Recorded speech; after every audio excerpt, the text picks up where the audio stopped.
భద్రావతి అయితే రామరాజుని పిలుస్తూ ఉంటుంది. రే రారా బయటికి రా, బయటకు వస్తావా లేదా అని చెప్పి గట్టిగా అరుస్తూ ఉంటుంది. దాంతో రామరాజు వాళ్ళ ఫ్యామిలీ అందరూ కూడా బయటకు వస్తారు. ఇక భద్రావతి ఫ్యామిలీ కూడా బయటకు వచ్చి ఏంటి ఎందుకు ఇలా అరుస్తుందని చెప్పి చూస్తూ ఉంటారు. ఇక రామరాజు అయితే ఏమైంది అని చెప్పి అడుగుతాడు. దాంతో భద్రావతి ఇలా అంటూ ఉంటుంది, నీ కొడుకు ఏం చేశాడో తెలుసు కదా, నా మేనకోడల్ని ఎత్తుకుని వెళ్ళిపోయాడు. నా మేనకోడల్ని ఎత్తుకు వెళ్ళిందే కాక నీ కొడుకు ఇంకా పెద్ద నేరమే చేశాడని చెప్పి అంటూ ఉంటుంది. అది విని అక్కడ ఉన్న వేదవతి రామరాజు ఏమైంది అని చెప్పి అడుగుతూ ఉంటాడు.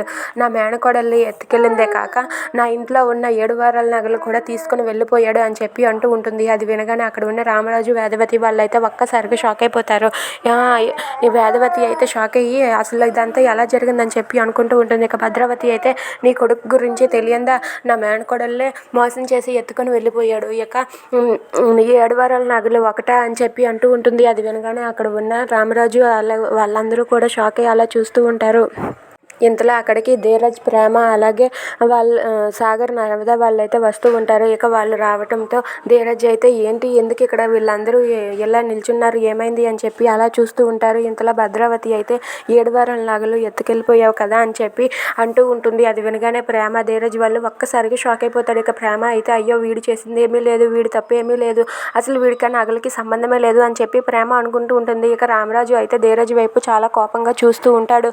ఇక దాంతో ధీరజ్ అయితే ఏం సమాధానం చెప్పాలో తెలియక మౌనంగా చూస్తూ ఉంటాడు. అది చూసి ప్రేమ అయితే అయ్యో ఇప్పుడు వీరిని నేను ఎలా కాపాడాలి అని చెప్పి ప్రేమ కంగారు పడుతూ ఉంటుంది.